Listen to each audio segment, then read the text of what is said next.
Hello, folks. How are you? Welcome to another session, another conversation with a lung transplant recipient. This time I'm talking to Mr. Steve Schuyler. He was diagnosed with idiopathic pulmonary fibrosis. Now, you'll find out in our conversation that Steve had a cold, went to see his primary care doctor. And then during the exam, his primary care doctor said, "Hey, I'm hearing some crackling in your lungs. We should follow up on that." And he did, came back again, did some tests, and then the doctor referred him to a pulmonologist. And like I said, there has his history. He was diagnosed with pulmonary fibrosis, idiopathic pulmonary fibrosis. So please enjoy this conversation, and I'll see you. Good morning. Welcome to Lung Transplant Nation. My name is Sasha, and I'm your host. I'm a double lung transplant recipient for about a year ago. And I'm doing a series of conversation with lung transplant recipients like myself, because we each have our own story to tell. And everyone's experience is different. So I'm hoping this would help people that are either pre-transplant or actually just finished with their transplant. Today, I'm very grateful to have with us Mr. Steve Schuyler. He's a member of my lung transplant support group, whom I also consider a friend. Good morning, Steve. How are you? I'm doing well, Sasha. How are you doing? I'm great, thank you. So, Steve, why don't you tell us a little bit about your journey that got you from being, healthy, no issues, to having been put on the list, the transplant list, and then having gone through a transplant? Okay. So I had a cold in let's see, this would be probably 2018. I had a cold. I went to my doctor, my primary care physician, and he said it's a cold. You're just gonna have to ride it out. I like this doctor because he didn't just jump to antibiotics or anything like that. It was probably a viral cold. So, but he checked me out. But before I left, he said to me, "There's some crackling in your lung, and I'm not sure what it is, but we need to have it checked out. So I want to see you back here in 3 months, and we'll see if maybe it's related to your cold." So I went back in 3 months, and he said it's still there, and he sent me to a pulmonologist. Um, but essentially, I ended up at Westchester Medical Center where they did a biopsy, and so I was diagnosed with pulmonary fibrosis. That GP, that primary physician, really saved my life because a lot of doctors, I don't think, would have caught it, but he did, and he didn't know what it was, or maybe he did know what it was, but he knew enough to send me to a specialist. That's But at wonderful. that point, I also knew a little bit about it, so I asked the doctor at Westchester Medical Center to refer me to a specialist in transplant because she had broached the subject, I think, and she referred me to Dr. Nina Patel at Columbia Presbyterian. And to make a long story short, here I am. I had a lung transplant. So I worked with Dr. Patel for a year and a half. She referred me to the list. I was actually on the list for about a year and a half. No, I was actually waiting to be listed for about a year and a half, until finally I was accepted onto the list. I was assigned to a Dr. Hillary Robbins at that time. She's my doctor too. She's awesome. She's great. Yeah. And so is Dr. Patel. These are Yes, women doctors with big brains and big hearts. exactly. And I love so on June 25th of 2020,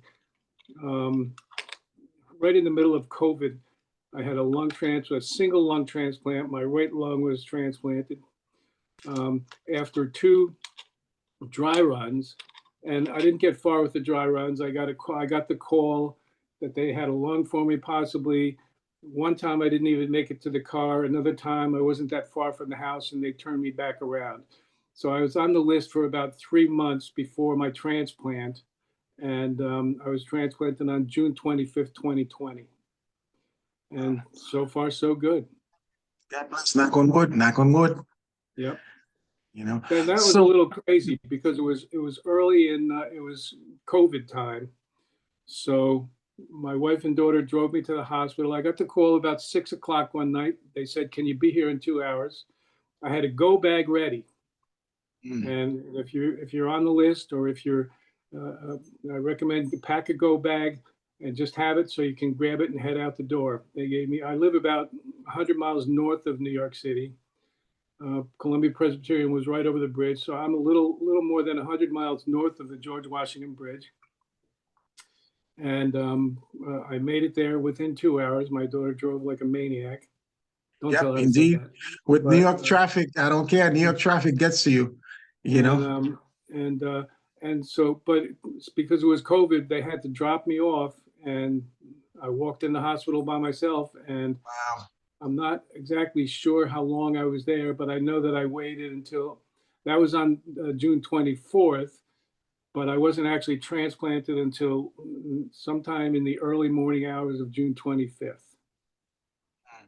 And Now, once you came through, did you have any idea what kind of time frame lapse? Because I had a real hard time personally, but once you got transplanted on that day, how many days later did you actually realize, like, okay, I'm here, everything, went as well as it could be? Do you have an idea what time frame that was? Was it a few days, about a week?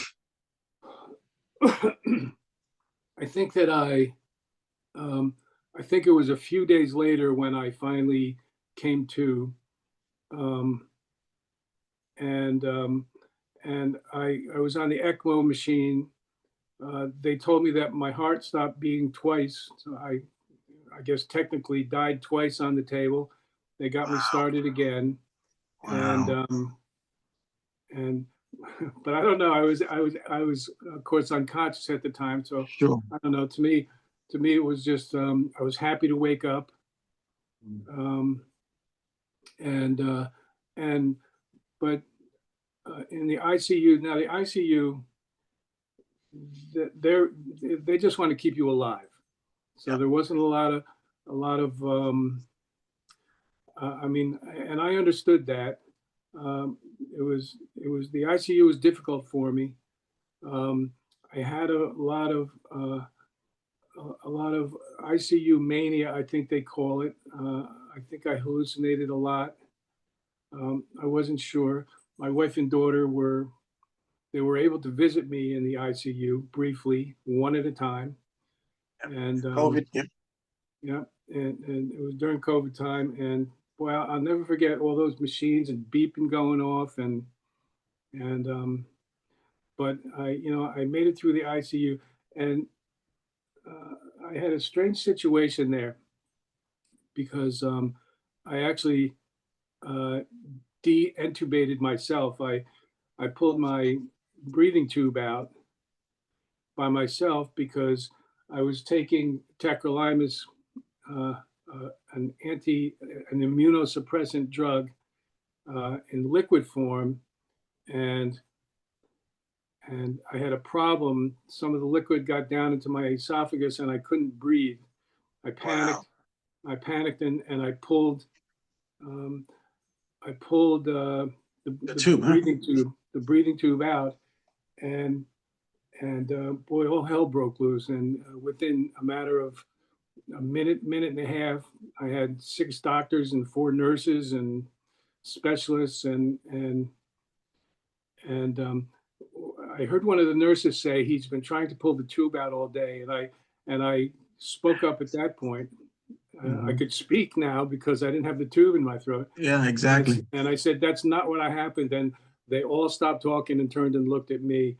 And I Mhm. explained what happened, that I couldn't Exactly. breathe because the liquid went down my esophagus. Hmm. And so then they had to make a decision. Should we put the tube back in or just see what happens? And I think that they obviously decided to see what happens because that was a real turning point for me. And I really started to improve pretty dramatically after that. My life, it didn't get normal, but it got way more normal than it was with the breathing tube in. And my wife tells me that it was really crazy when she first saw me because I was hooked up to so many machines. But Hmm. but it's really a miracle that I'm here. It's a miracle that we're all here. I got a Yep. lung transplant. I didn't even know they did lung transplants Mhm. when I was first Exactly. diagnosed. And now here I am. I'm a survivor. I'm doing really well.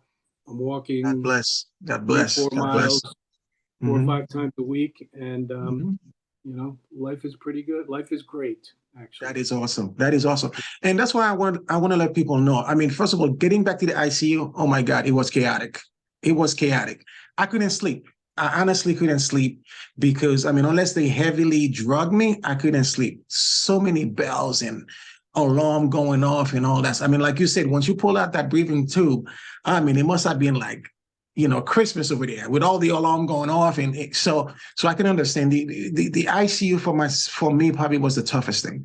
I mean, rehab was tough because I had an issue with my right leg because the ECMO damaged part of my right vein, so I couldn't even move my right leg.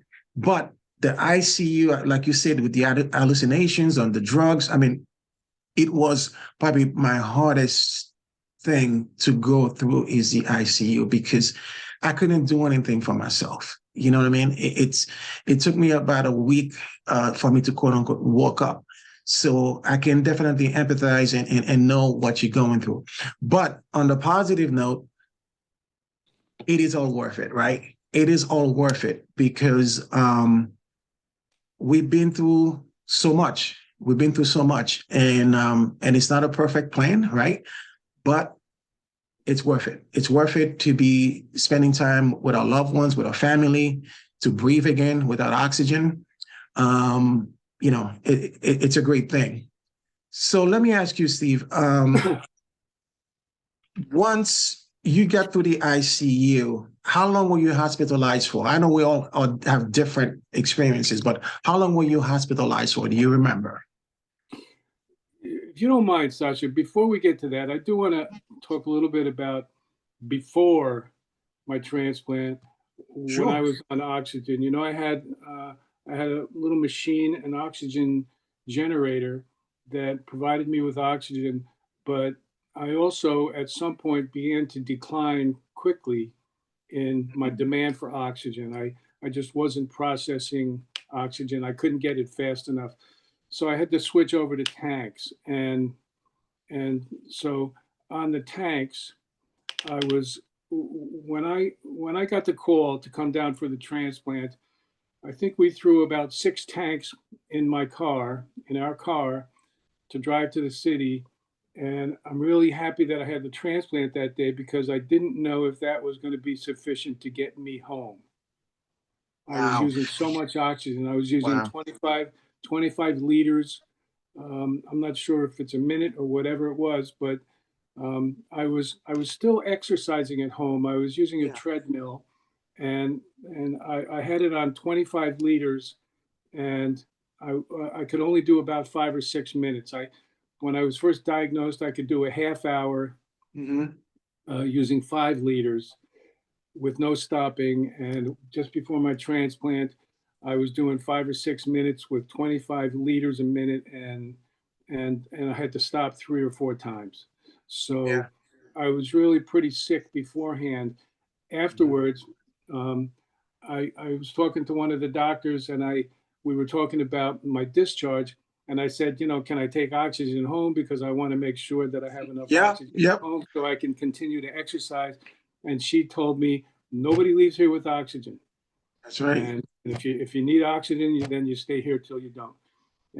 And I came home and I haven't used oxygen since then. So this is God really a bless. miracle for me. Yeah. You know what? It's that PTSD because I found that it happened to me. Like every time, for example, if I get like a little panic attack for something else, I'm like, I need oxygen because it's just triggered. It's triggered right away. I said, no, you don't need oxygen. Just having a little panic attack. Just calm down. You're fine. Your breathing is at 99. I was like, really? Say, yes, you're fine.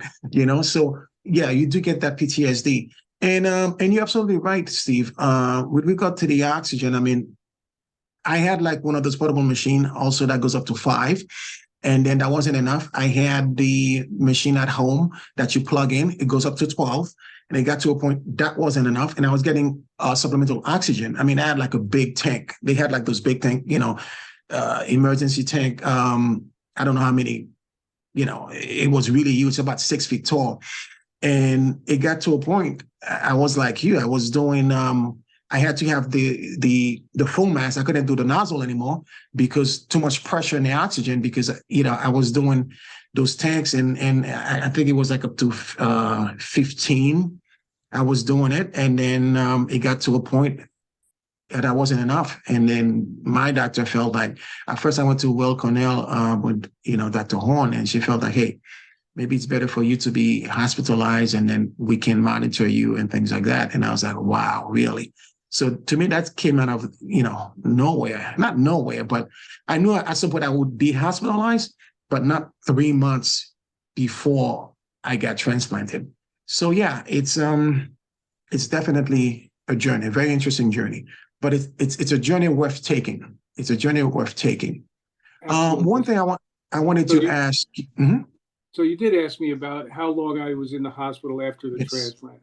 Mm-hmm. All told, I was in for 30 days, and I got progressively better. It kind of went along at its own speed, not on my schedule, because I wanted to get out of there sooner than that. Um, they have to make sure that you can swallow without taking any particles of food into your lungs, and Yeah. that held me back for 4 days, I think, because I just couldn't get a clearance from, I forget what this specialist is called, but Yeah. I mean, um, the lady I was very nice, but I'm telling you, I hated that test, Steve. I hated that yeah, test. yeah, me You too. know, you had to eat certain things, like, like a little cookie, a little wafers, a little cracker. And I'm like, I feel like I'm fighting myself. It was really troublesome. And then they put that camera as well, because they wanted to monitor how you do it. So you had that camera go, from your nostril all the way down, and then Yeah. they have to monitor, you chewing and eating, and it was very uncomfortable. It's almost like you could taste that in the back of your throat as you're trying to do it. But it's the process So that we had to go through. so, but nevertheless, I was discharged after 30 days, and I went home. But I had to check in with the doctor 10 days later, because it was COVID time. I had to have a COVID test beforehand, and so I went through a drive-in at my local hospital, and the technician that did the test swabbed my nostril, and when she did that, she put a tiny scratch on my septum in my nose. Wow. I went home. Yeah, I went home that night, and during the night, I my nose was running a lot, and so I was doing a lot of snuffling and blowing my nose, and but at some point I just couldn't take it anymore, and I turned the light on in my room, and I was bleeding from my nose. She scratched and because I was on blood thinners, I couldn't Yeah, stop the bleeding. yeah. So Yeah. after trying for, I don't know, sometime hour and a half, this was 3 or 4 o'clock in the morning. I called an ambulance. I was taken to a local hospital. They couldn't stop the breathing. They had me medevaced back to Columbia Presbyterian. They spoke to my doctors at Columbia Presbyterian, and I was flown by helicopter down the Hudson Valley to Wow. Columbia Presbyterian, and I spent another week in the hospital, and that was really the only time that I thought I was going to die, because they for a couple of days couldn't stop the bleeding Hmm. until two young women doctors came in, and they told me they were going to do a new procedure with using some sort of a nuclear substance, and essentially they went in through my mouth and cauterized the bleeding spots in my nose from behind, from the Wow. other side. I'm not sure how they did it, but Hmm. they were able to stop the bleeding. I was in the hospital that time for, I think, another week or 10 days, Hmm. and I went home and everything was good. When I got home, I would I wanted to start exercising, and so I would do circuits around our living room and dining room area on a walker, Mhm. because I lost so much physical strength. Yeah. Yeah. I would do 2 or 3 times around the dining room and living room, and that was it. I had to sit down. Hey, folks, I hope you enjoyed that first part of the conversation with Steve. In the second part, Steve would discuss a situation that happened that almost cost him his life, and he had nothing to do with lung transplant. Well, stay tuned and find out. I'll see you in part 2. Thank you. And please don't forget to like and subscribe so I can bring you some more conversation with lung transplant recipients and even people that are pre-transplant, because I'm trying to really broaden this to be inclusive to everybody. Thank you. I'll see you around.